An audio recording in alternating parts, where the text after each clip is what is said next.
Shalom.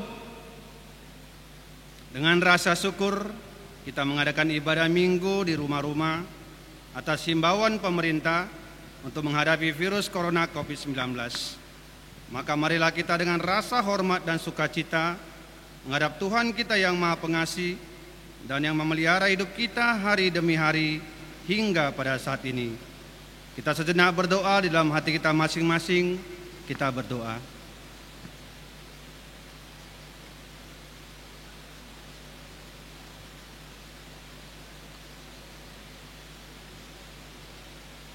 Amin. Kita angkat pujian.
Dan anaknya Tuhan Yesus Kristus dan Roh Kudus, Khalik langit dan bumi. Amin. Siapakah yang boleh naik ke atas gunung Tuhan? Siapakah yang boleh berdiri di tempatnya yang kudus? Orang yang bersih tangannya dan murni hatinya. Haleluya.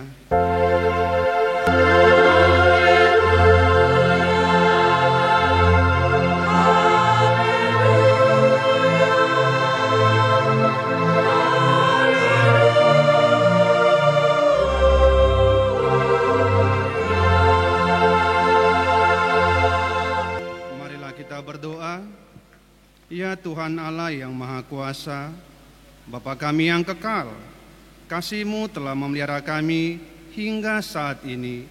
Dan karena kasih-Mu juga, Engkau telah memberitakan Injil, kabar baik yang menerangi hidup kami.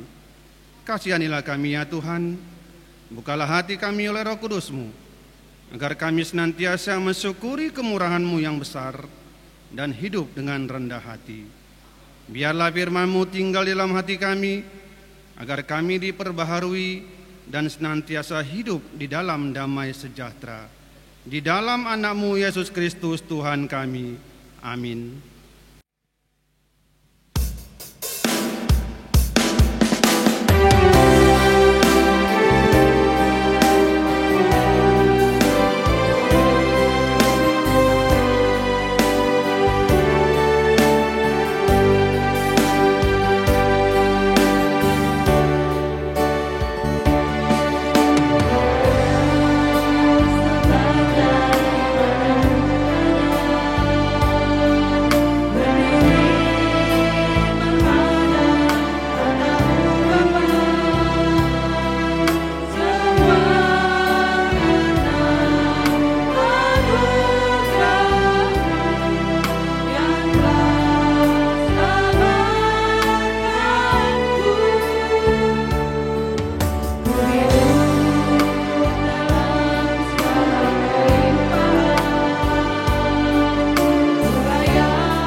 firman Tuhan sebagai pendahuluan khotbah pada minggu ke-22 setelah Trinitatis hari ini yang tertulis dalam Daniel 6 ayat 1 sampai dengan 15. Kita baca secara responsorial di dalam nama Tuhan. Darius orang Media menerima pemerintahan ketika ia berumur 60 tahun. Lalu berkenanlah Darius mengatakan 120 raja atas kerajaannya. Mereka akan ditempatkan di seluruh kerajaan. Membawai mereka diangkat pula 3 pejabat tinggi, dan Daniel adalah salah satu dari ketiga orang itu. Kepada merekalah para wakil-wakil raja harus memberi pertanggungan jawab supaya raja jangan dirugikan. Maka Daniel ini melebihi para pejabat tinggi dan para wakil raja itu, karena ia mempunyai roh yang luar biasa, dan raja bermaksud untuk menempatkannya atas seluruh kerajaannya. Kemudian para pejabat tinggi dan wakil raja itu mencari alasan dakwaan terhadap Daniel dalam hal pemerintahan, tetapi mereka tidak mendapat alasan apapun atau sesuatu kesalahan, sebab ia setia dan tidak ada didapati sesuatu kelalaian atau sesuatu kesalahan padanya. Maka berkatalah orang-orang itu, kita tidak akan mendapat suatu alasan dakwaan terhadap Daniel ini, kecuali dalam hal ibadahnya kepada Allahnya. Kemudian bergegas-gegaslah para pejabat tinggi dan wakil raja itu menghadap raja serta berkata kepadanya, "Ya Raja Darius, kekallah hidup tuanku. Semua pejabat tinggi kerajaan ini, semua penguasa dan wakil raja, para menteri dan bupati telah bersepakat supaya dikeluarkan kiranya suatu penetapan raja dan ditetapkan suatu larangan, agar barang siapa yang dalam 30 hari menyampaikan permohonan kepada salah satu dewa atau manusia kecuali kepada tuanku, ya Raja, maka ia akan dilemparkan ke dalam gua singa. Oleh sebab itu ya Raja, keluarkanlah larangan itu dan buatlah suatu perintah yang tidak dapat diubah menurut undang-undang orang Media dan Persia yang tidak dapat dicabut kembali." Sebab itu Raja Darius membuat suatu perintah dengan larangan itu. Demi didengar Daniel bahwa surat perintah itu telah dibuat, pergilah ia ke rumahnya. Dalam kamar atasnya ada tingkap-tingkap yang terbuka ke arah Yerusalem. 3 kali sehari ia berlutut, berdoa serta memuji Allahnya seperti yang biasa dia lakukannya. Lalu orang-orang itu bergegas-gegas masuk dan mendapati Daniel sedang berdoa dan bermohon kepada Allahnya. Kemudian mereka menghadap raja dan menanyakannya kepadanya tentang larangan raja. "Bukankah tuanku mengeluarkan suatu larangan supaya setiap orang yang dalam 30 hari menyampaikan permohonan kepada salah satu dewa atau manusia, kecuali kepada tuanku ya Raja, akan dilemparkan dalam gua singa?" Jawab raja, "Perkara ini telah pasti menurut undang-undang orang Media dan Persia yang tidak dapat dicabut kembali." Lalu kata mereka kepada raja, "Daniel, salah seorang wanita dari Yehuda, tidak mengindahkan tuanku, ya Raja, dan tidak mengindahkan larangan yang tuanku keluarkan, tetapi 3 kali sehari dia mengucapkan doanya." Setelah raja mendengar hal itu, maka sangat sedihlah ia, dan ia mencari jalan untuk melepaskan Daniel.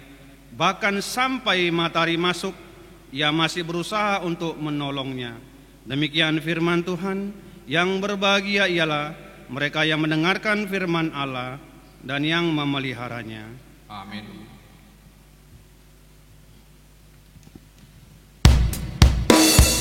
Semua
dikasihi dalam nama Tuhan Yesus, banyak berkat yang kita terima, namun di dalam menjalani berkat tersebut, kita banyak melakukan dosa dan pelanggaran.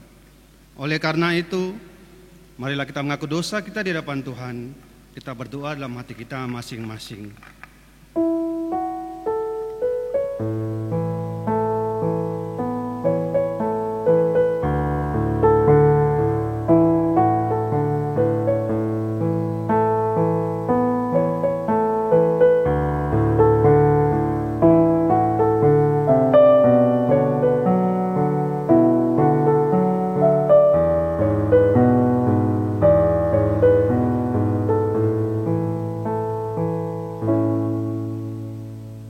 Bapa kami yang di surga, yang maha pengasih, kami berkumpul bersama-sama datang ke hadapan-Mu, memohon belas kasihan-Mu kepada kami, bukan karena kebenaran kami, melainkan hanya mengharapkan belas kasihan-Mu, karena Engkau adalah Tuhan yang maha pengasih. Ya Roh Kudus, tolong dan kasihanilah kami, terangilah hati dan pikiran, agar kami dapat memilih apa yang benar dan yang baik, dan melakukan kehendak-Mu, sehingga kami beroleh hidup yang baru di dalam Yesus Kristus Tuhan kami. Amin. Janji Tuhan tentang pengampunan dosa. Aku telah menghapus segala dosa pemberontakan-Mu, seperti kabut diterbangkan angin, dan segala dosamu seperti awan yang tertiup. Kembalilah kepadaku, sebab aku telah menebus engkau. Segala kemuliaan bagi Allah di tempat yang maha tinggi.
Kita mendengarkan hukum Tuhan sebagai petunjuk hidup baru yang tertulis dalam 1 Samuel 12 ayat 24 sampai 25.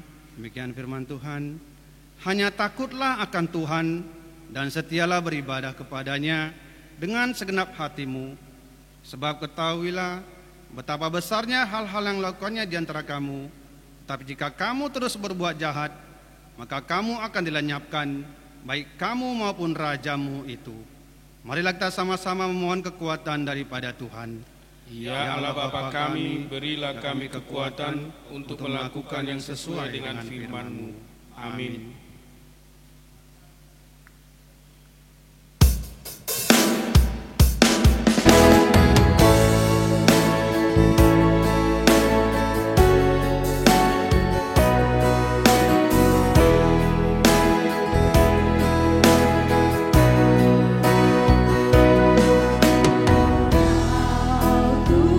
Tuhan yang setia, waktu-waktu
kita bersaksi mengikrarkan pengakuan iman kita bersama jemaat pada segala abad di seluruh dunia. Kita ucapkan bersama-sama, Aku percaya kepada Allah Bapa yang Maha Kuasa, Khalik langit dan bumi. Aku percaya kepada Yesus Kristus, Anaknya yang tunggal Tuhan kita, yang dikandung daripada Roh Kudus, lahir dari anak darah Maria, yang menderita di bawah pemerintahan Pontius Pilatus, disalibkan, mati dan dikuburkan, turun dalam kerajaan maut, pada hari yang ketiga bangkit pula dari orang mati, naik ke surga, duduk di sebelah kanan Bapa yang Maha Kuasa, dan akan datang dari sana untuk menghakimi orang yang hidup dan yang mati. Aku percaya kepada Roh Kudus, Gereja yang kudus dan am, persekutuan orang kudus, pengampunan dosa, kebangkitan daging, dan hidup yang kekal. Amin. Berita Jemaat Minggu kita hari ini. Poin 1, ibadah video YouTube pada hari ini Minggu tanggal 8 November tahun 2020. Ibadah melalui video YouTube masih tetap kita laksanakan bagi jemaat kita yang lansia atau yang sakit, yang tidak dapat beribadah di gereja. Ibadah dipandu jemaat setiap sektor secara bergilir minggu ini dilaksanakan oleh sektor 6. Poin yang kedua, ibadah video YouTube sekolah minggu. Pada hari ini, Minggu tanggal 8 November 2020, ibadah melalui video YouTube sekolah minggu tetap dilaksanakan dan dipandu oleh guru-guru sekolah minggu. Poin ketiga, anak lahir. Pada hari Senin tanggal 2 November tahun 2020, dikaruniakan Tuhan seorang anak perempuan bagi keluarga Bapak R. Simanjuntak, Ibu Boru H. Boru Simarmata, sektor 3, ibu dan anak dalam keadaan sehat. Poin keempat, bakti sosial. Donasi yang terkumpul untuk bakti sosial sampai hari ini, Minggu tanggal 8 November 2020, sebesar Rp22.360.000 untuk kegiatan bakti sosial yang akan diberikan kepada jemaat yang terdampak COVID-19 pada minggu keempat bulan November. Kami masih mengharapkan donasi dari para donatur dari jemaat kita agar tercapai target bakti sosial kita ini sebesar Rp30 juta. Poin yang kelima, penambahan penatua. Mulai hari ini, Minggu tanggal 8 November tahun 2020, telah diterima menjadi calon penatua. Yang pertama, Bapak P. Tampu Bolon dari sektor 2. Yang kedua, Bapak P. Siahan dari sektor 2. Yang ketiga, Bapak M. Sibarani sektor 3. Yang keempat, Saudara J. Tambunan sektor 4. Mari kita mendoakan supaya mereka sungguh-sungguh mewujudkan panggilan Tuhan untuk menjadi pelayan di gereja kita ini. Poin yang keenam, bakti bulanan. Dihimbau kepada seluruh jemaat bahwa sehubungan tahun 2020 akan berakhir, maka bakti bulanan dapat kita bayarkan dalam amplop persembahan atau kepada penatua sektor masing-masing. Poin yang ketujuh, persembahan ketiga. Pada hari ini, Minggu tanggal 8 November tahun 2020, kita melaksanakan persembahan ketiga untuk kebutuhan Natal Jemaat. Demikian berita Jemaat kita minggu ini.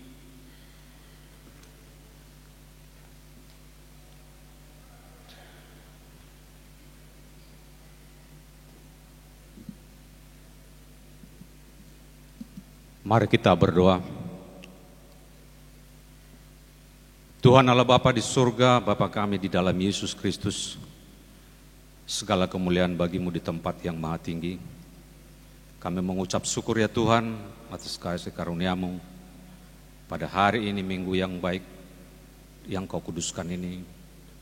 Engkau berkenan mengumpulkan kami di jemaat-Mu dan juga beribadah di rumah masing-masing jemaat-Mu melalui tuntunan YouTube. Tuhan, pelayanan yang kurang sempurna kiranya Engkau Tuhan yang menyempurnakan, sehingga kemuliaan nama-Mu semakin ditinggikan. Pada kesempatan baik ini ya Tuhan, kami bersyukur kepadamu. Engkau tuntun ke jemaat-Mu di rumah ibadah-Mu untuk memuliakan nama-Mu, serta menyampaikan seluruh ungkapan hati, keluhan hati, dan juga Tuhan menerima firman-Mu. Baik juga saudara-saudara kami yang beribadah di rumah, kiranya Engkau juga berkenan semua pujian itu di hadapan-Mu ya Tuhan. Pada kesempatan pagi ini ya Tuhan, kiranya Engkau berkenan juga menerima doa kami, di mana Tuhan ibadah YouTube ini bisa berlangsung atas kasih karunia-Mu, serta tuntunan seluruh pelayan-Mu dan jemaat-Mu yang bersedia menerima dan melakukannya di tempat masing-masing.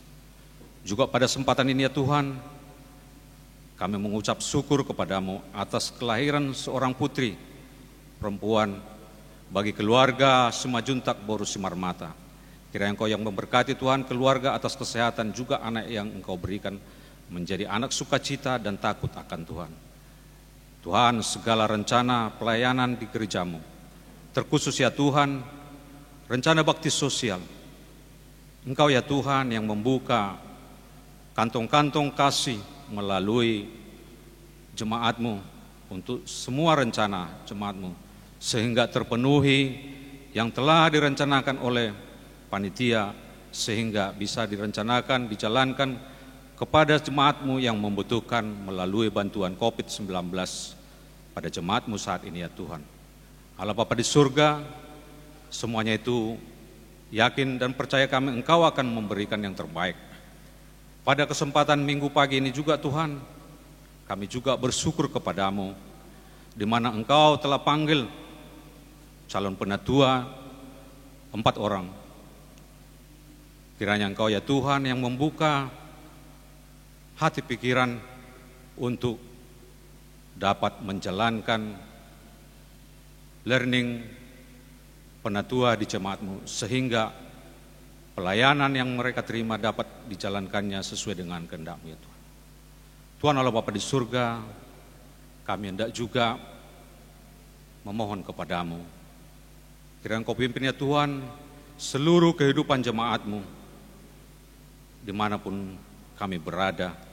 Apabila saudara-saudara kami jemaat-Mu yang dalam keadaan sakit, kiranya ya Tuhan Engkau yang memberikan kesembuhan, memberkati segala upaya untuk menerima kesembuhan daripada-Mu maupun dari medis ya Tuhan. Juga pada kesempatan baik ini ya Tuhan, kami mohon kepadamu, setiap seluruh pelayan-Mu, kiranya Engkau berkati ya Tuhan, agar pelayanan di jemaat-Mu semaksimal mungkin dapat dilakukan dengan baik sesuai dengan yang Kau kehendaki ya Tuhan. Tuhan Bapa di surga, sebentar lagi kami akan menerima kebenaran firman-Mu yang disampaikan oleh Inang Pikar. Kiranya buka hati pikiran kami, sehingga kami dihidupkan oleh firman-Mu dan kemuliaan bagi-Mu di tempat yang maha tinggi. Tuhan Allah Bapa di surga, kami juga membawakan pemerintahan kami dari tingkat atas sampai tingkat bawah. Kiranya Engkau memberkati dan menuntun sehingga perjalanan pemerintahan ini bisa berjalan pada jalan kebenaran yang Kau kehendaki. Allah Bapa di surga, kami penuh dengan kesalahan dan dosa terhadap sesama kami, terutama terhadap-Mu ya Tuhan. Kami mohon ampun ya Tuhan, kiranya Engkau berkenan menghapuskan segala dosa-dosa kami, sehingga kami berkenan menerima berkat yang akan Kau berikan kepada kami. Inilah doa kami ya Tuhan, kami sampaikan hanya di dalam nama anak-Mu Yesus Kristus Juru Selamat kami yang hidup. Amin.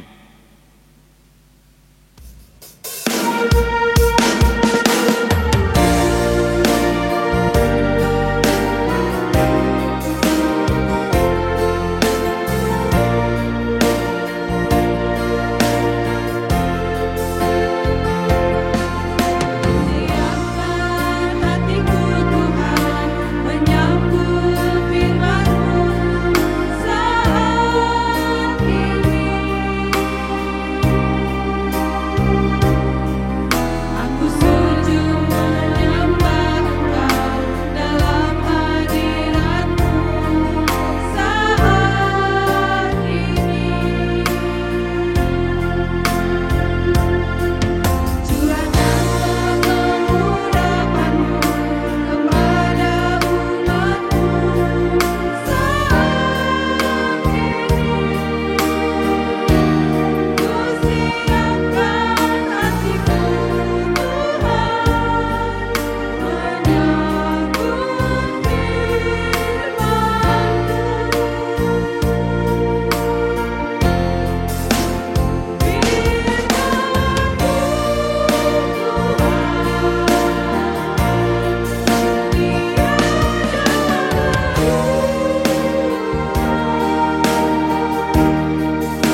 Kami mengucap syukur Tuhan, di hari ini Tuhan masih mengizinkan kami untuk merasakan berkat Tuhan melalui sukacita hari ini. Bapa di sorga, hari ini kami datang ke hadirat Tuhan memuji, memuliakan nama Tuhan. Dan pada saat ini kami akan mendengarkan sebagian dari firman Tuhan. Kiranya kuasai hati dan pikiran kami Bapa. Mampukan kami untuk mengerti firman Tuhan yang akan kami dengarkan hari ini.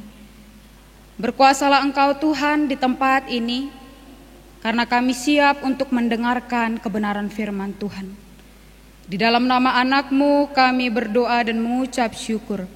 Amin. Shalom. Selamat hari Minggu Bapak Ibu dan saudara-saudari terkasih yang beribadah di rumah masing-masing.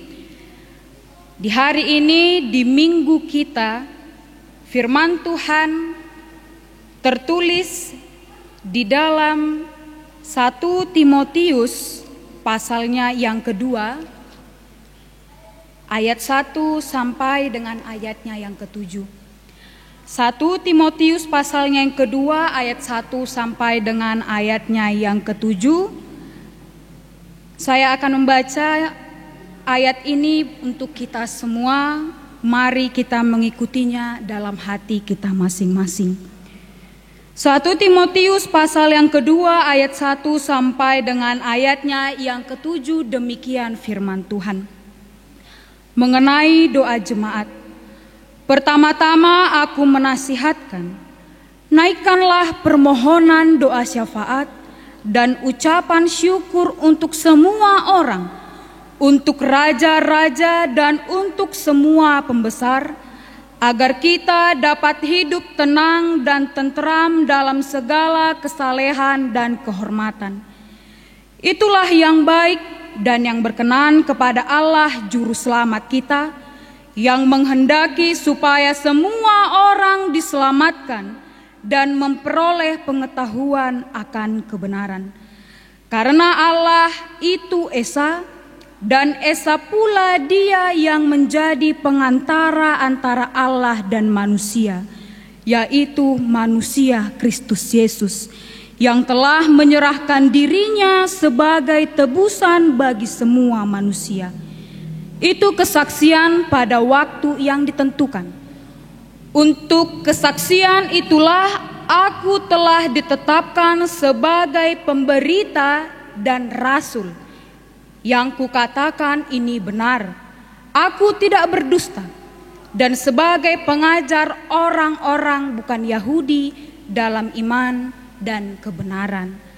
Amin. Sampai di sana pembacaan firman Tuhan kita. Bapak Ibu saudara-saudari yang terkasih di dalam nama Tuhan Yesus Kristus. Di hari ini, di minggu 22 setelah Trinitatis, yang menjadi tema yang akan kita renungkan bersama di dalam kehidupan kita masing-masing adalah tanggung jawab orang Kristen dalam politik. Berbicara mengenai politik, ada berbagai macam respon dari setiap kalangan. Ada yang merespon secara positif dan juga ada yang merespon secara negatif. Jadi sebelum kita berbicara tentang apa itu politik, maka ada baiknya kita harus terlebih dahulu memahami apa sebetulnya politik ini. Dikarenakan masih banyak orang-orang Kristen, masih banyak gereja-gereja yang enggan, yang gagap berbicara tentang politik. Saya sangat sedih ketika masih ada orang yang beranggapan, bahkan orang Kristen itu sendiri ada yang mengatakan, saya tidak mau berkomentar tentang politik. Karena politik ini sangat jahat. Politik ini sangat negatif untuk dibicarakan bagi kita orang-orang yang benar. Nah, amang-inang pemikiran yang seperti ini, itu bisa kita katakan hal yang salah karena belum mengertinya apa sebenarnya arti dari politik ini. Nah, ketika ada yang mengatakan dengan ilustrasi seperti ini, pisau yang membunuh orang. Jadi jangan kita salahkan pisau ini yang salah, tetapi orang yang menggunakan pisau inilah yang salah. Nah, mengapa dikatakan demikian? Karena pisau ini merupakan alat yang dipakai oleh seseorang.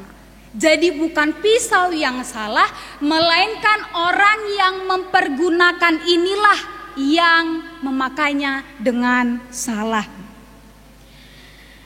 Jadi kalau orang Kristen semua tidak mau lagi berpikir tentang apa itu politik, tertutup dengan hal-hal dunia politik. Jadi bagaimana kita mengekspresikan hadir kita di negara ini? Bagaimana kita mengekspresikan hadir kita di republik kita ini, Amang-Inang? Nah, maka dari itu politik itu adalah alat yang mengatur pembagian, pendelegasian, pengawasan kekuasaan dengan sistem trias politika yang kita kenal. Yaitu ada legislatif, ada eksekutif, dan ada juga yudikatif untuk tujuan yang mulia, yaitu hanya untuk kesejahteraan seutuhnya bagi rakyat, baik itu secara sosial, baik itu secara ekonomi, baik itu secara hukum, HAM, dan juga keamanan setiap masyarakat. Nah, jikalau kita sudah mendengar dan memahami hal yang demikian, jadi apa sebenarnya arti dari politik ini? Jika kita melihat, Amang-Inang, dari pengertian yang disampaikan oleh Aristoteles yang mengatakan politik itu adalah usaha dari warga negara untuk kebaikan bersama. Usaha dari warga negara untuk kebaikan bersama. Siapa warga negara? Kita semua, masyarakat yang tinggal di negara ini. Nah, usaha ini tidak bisa tentunya dilakukan oleh setiap orang yang melakukan hanya sesuai dengan pandangan baiknya saja. Jikalau seseorang melakukan sesuai dengan apa yang dipikirannya saja, maka segala usaha itu akan terlihat sangat kacau. Untuk itu perlu diadakan keteraturan. Siapa yang bertanggung jawab di dalam hal ini, yaitu diperlukan adanya kedudukan. Entah siapapun yang menduduki kekuasaan itu, entah siapapun yang menduduki kedudukan pada saat itu, maka ia akan diberikan suatu kuasa di mana dia mampu mengambil keputusan, mampu mengambil kebijaksanaan yang adil untuk dipatuhi oleh setiap warga negara pada saat itu. Berarti jika kita kaitkan dari pengertian-pengertian yang dikatakan oleh Aristoteles ini, bahwa politik itu adalah untuk kebaikan bersama. Untuk kebaikan bersama bukan berarti untuk kebaikan dari satu oknum saja, dari satu orang saja. Nah, kalau politik itu digunakan untuk kebaikan bersama, itu tidak ada menjadi masalah. Ketika politik itu digunakan untuk kepentingan bersama, untuk kesejahteraan kita bersama, itu tidak ada menjadi masalah sampai kapanpun. Tetapi saat ini seringkali kekuasaan yang dipakai untuk kebaikan bersama itu seringkali disalahgunakan oleh seseorang. Seringkali kekuasaan atau jabatan itu atau kedudukan yang diberikan kepada seseorang ini disalahgunakan seseorang hanya untuk kepentingan pribadinya saja. Nah, inilah yang menjadi masalah sampai saat ini. Sehingga ada yang beranggapan bahwa politik itu kotor, bahwa politik itu sangat negatif dibicarakan di dalam orang-orang yang percaya di dalam Tuhan Yesus Kristus. Nah, karena pemikiran itulah kita ketika sudah mendengar apa arti dari politik itu sesungguhnya, bahwa politik itu sebenarnya bukanlah hal yang negatif untuk kita responi, maka mari kita sama-sama untuk mengerti apa yang dikatakan oleh firman Tuhan hari ini yang menyangkut dengan tema kita, tanggung jawab orang Kristen dalam hal politik. Oleh karena itu Amang Inang, tidak ada yang perlu kita khawatirkan tentang politik. Tetapi sebagai orang percaya, mari kita peduli terhadap negara kita, terhadap pemerintah kita, terhadap isu-isu politik yang ada pada saat ini. Melalui firman Tuhan ini, kita dituntut untuk memberikan tanggung jawab kita di dalam hal politik. Melalui 1 Timotius ini Amang Inang, bisa kita melihat ada tindakan yang bisa kita lakukan sebagai rasa partisipasi kita, sebagai rasa tanggung jawab kita sebagai orang percaya di dalam hal politik. Firman Tuhan hari ini merupakan surat Paulus kepada anak rohaninya, yaitu Timotius, yang pada saat itu Amang Inang sedang melayani di jemaatnya Efesus.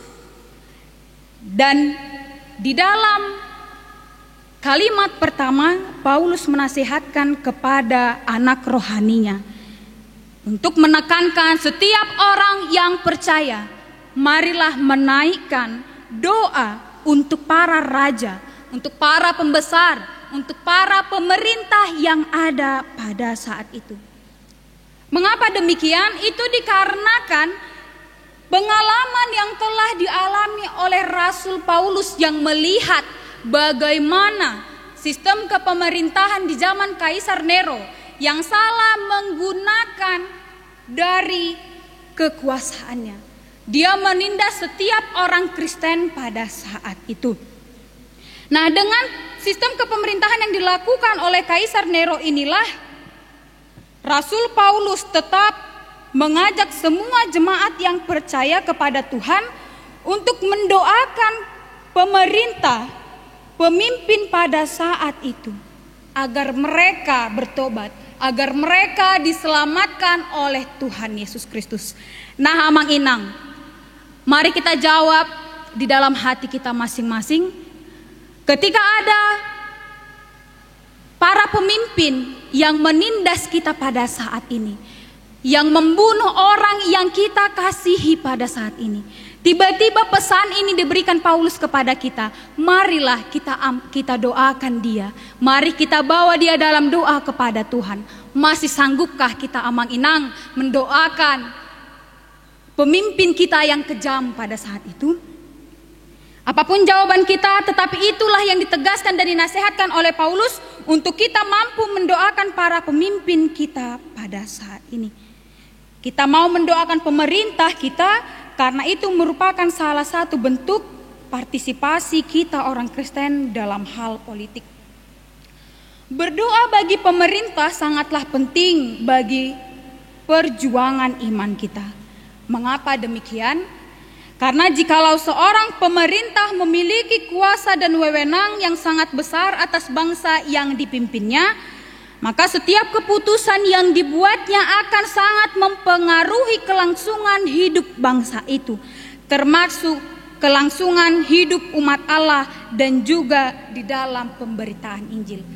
Ketika pemimpin pada saat itu yang memimpin adalah orang fasik, orang yang fanatik, orang yang kejam, keji, maka dia tidak akan peduli kepada kita kaum minoritas.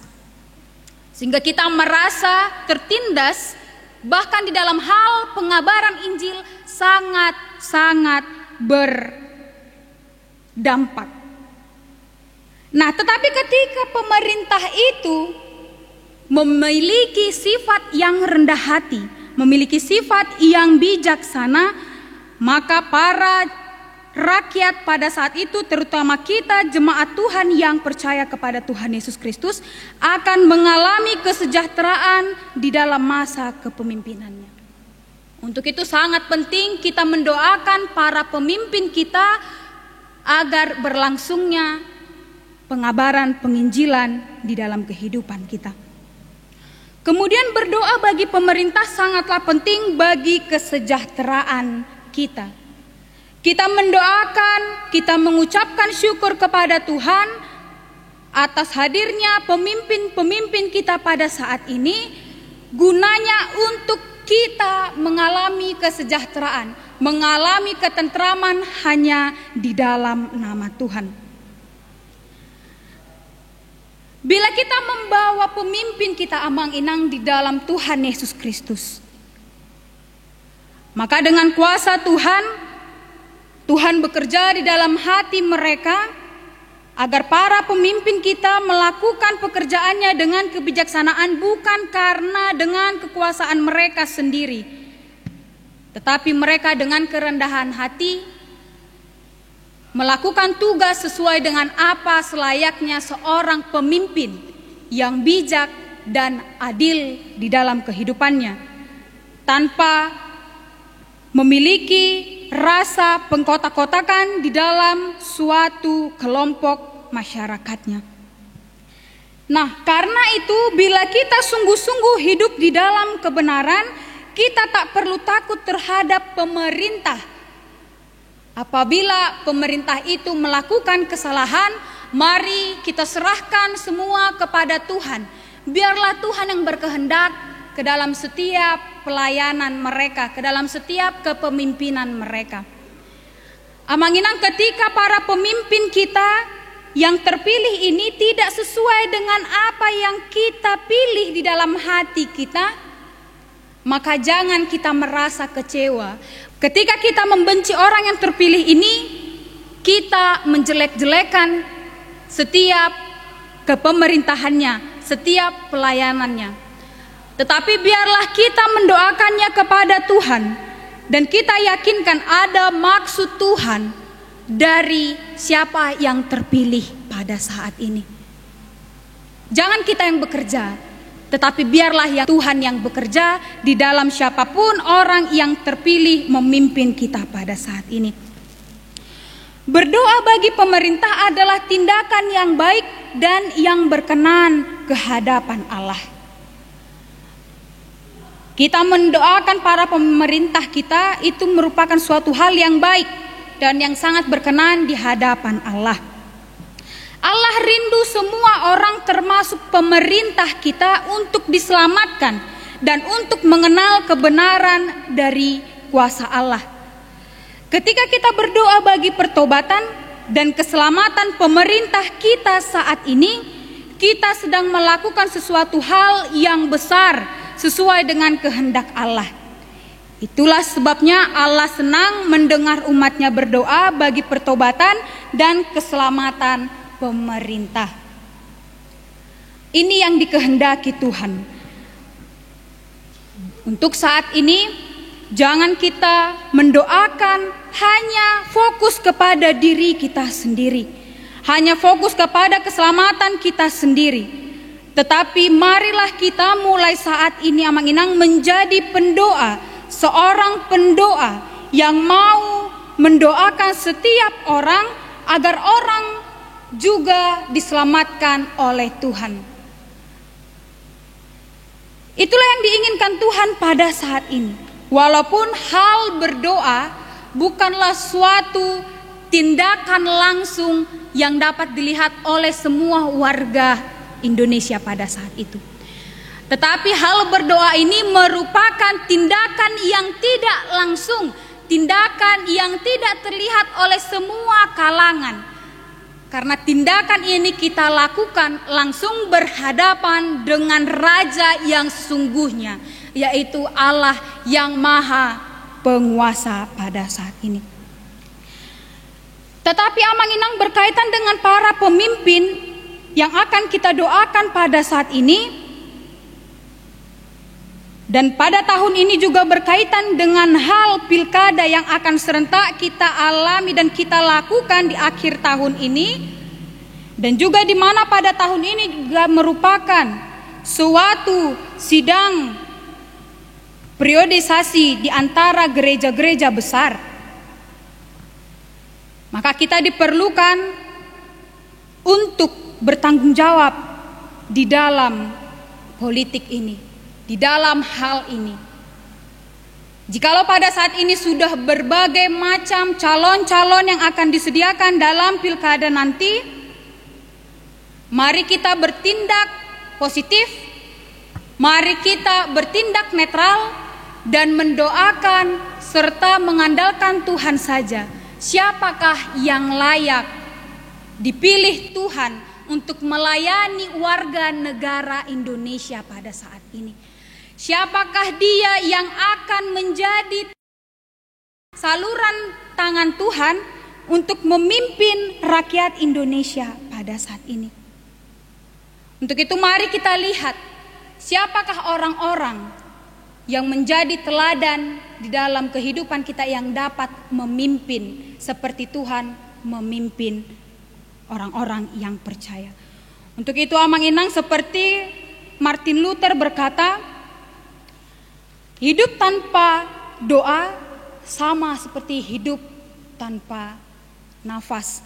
Oleh karena itu, mari kita menjadi umat yang mau berdoa.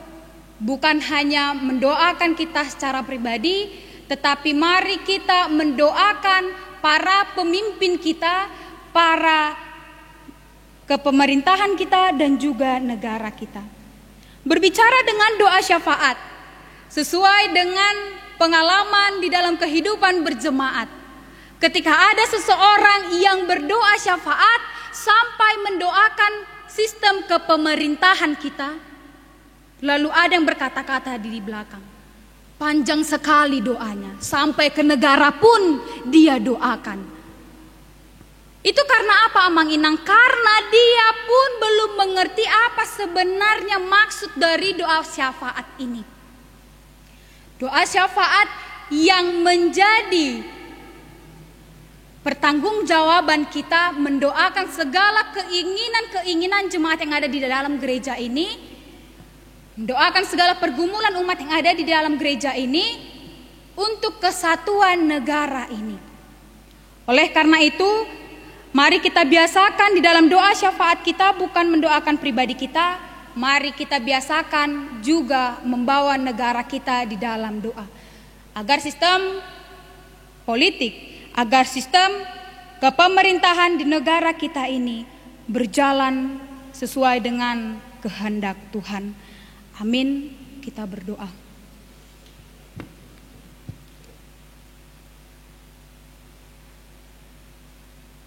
Bapa kami yang di surga, terima kasih Tuhan. Hari ini firman Tuhan yang telah mengajarkan kami, mengingatkan kami setiap orang percaya untuk melakukan tanggung jawab kami di dalam hal politik. Tuhan Yesus, ketika kami masih salah mengartikan tentang apa itu arti politik, biarlah kiranya melalui firman Tuhan ini yang telah mengajarkan kami dan memberikan pemahaman kepada kami bahwa politik ini sangat penting di dalam kehidupan kami. Karena tanpa politik segala hal tidak akan berjalan dengan baik di dalam negara kami, baik di dalam kehidupan kami pribadi lepas pribadi. Jangan biarkan kami menjadi umat yang tabu dan menutup mata kami mengenai politik ini. Tetapi biarlah kiranya oleh hikmat dan kebijaksanaan Tuhan memampukan kami menjadi pelaku di dalam hal politik ini, mengambil peran kami di dalam hal politik ini. Walaupun tindakan kami tidak terlihat secara langsung dalam kehidupan kami, tetapi ketika kami membawa negara kami, membawa pemimpin kami di dalam doa kami, biarlah seluruhnya kehendak Tuhanlah yang bekerja di dalam diri pemimpin dan negara kami saat ini. Kami menantikan karya Roh Kudus Tuhan bekerja di dalam negara kami, terutama di dalam para pemimpin kami. Terima kasih Bapa yang ada di sorga. Biarlah kiranya Roh Kudus Tuhan memampukan kami untuk menjadi pelaku firman Tuhan di dalam kehidupan kami. Terima kasih Tuhan Yesus. Kami akan melanjutkan peribadahan kami. Kami serahkan seluruhnya hanya ke dalam tangan Tuhan. Di dalam nama anakmu Yesus Kristus kami mengucap syukur dan berdoa. Amin.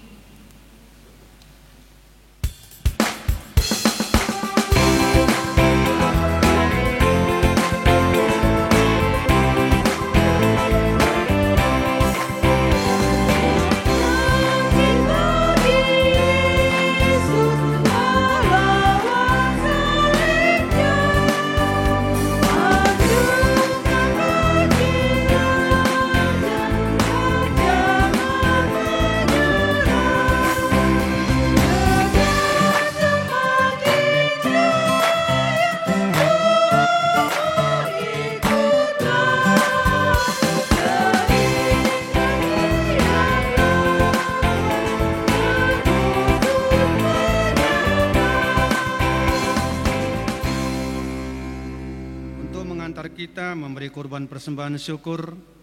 Marilah kita mendengar firman Tuhan yang tertulis dalam 1 Tawarik 29 ayat 14. Sebab siapakah aku ini dan siapakah bangsaku, sehingga kami mampu memberikan persembahan sukarela seperti ini. Sebab daripadamulah segala-galanya, dan dari tanganmu sendirilah persembahan yang kami berikan kepadamu. Amin. Kita berikan persembahan.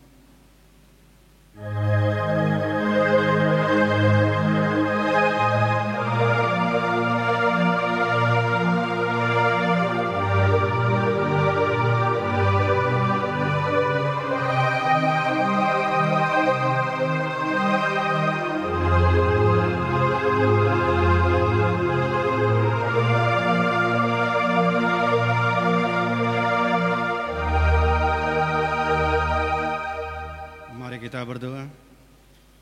Ya Allah Bapa kami yang ada di surga, kami mengaku dengan setulus hati, Engkaulah sumber segala berkat dan karunia. Di sini kami mempersembahkan syukur kami kepadamu. Terimalah persembahan umat-Mu dan berkatilah menjadi alat kesaksian, persekutuan, dan pelayanan jemaat-Mu ini. Jadikanlah hidup kami sebagai persembahan yang berkenan kepadamu, dan pakailah hidup kami untuk turut menghadirkan tanda-tanda kerajaan-Mu di seluruh dunia ini, kasih, keadilan, damai sejahtera dan sukacita. Bukalah hati kami oleh Roh Kudus-Mu, agar kami senantiasa mengucap syukur kepadamu, di dalam nama Yesus Kristus Tuhan kami. Amin.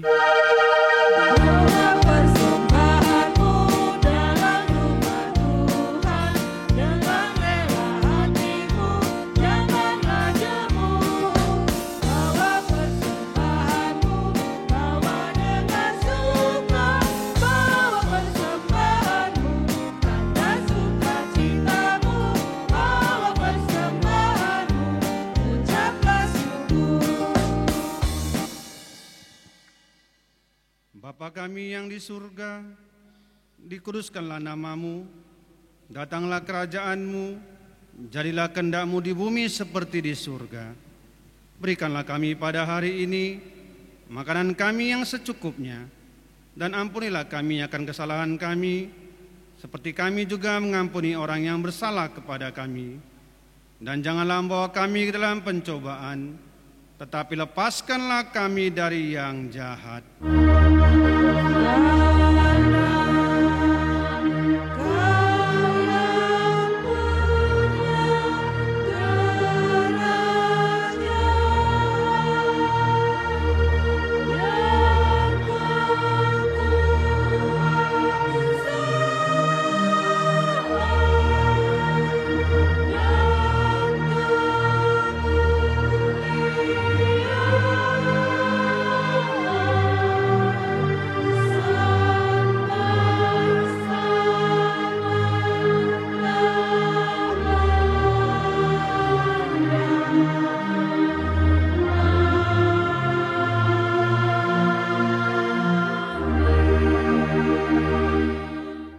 Marilah kita menerima berkat dari Tuhan. Tuhan memberkati kita dan melindungi kita. Tuhan menyinari kita dengan wajah-Nya dan memberi kita kasih karunia.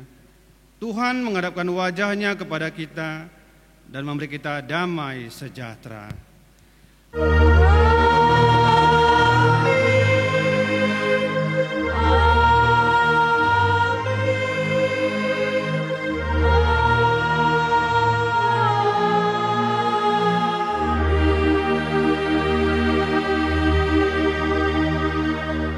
Salam.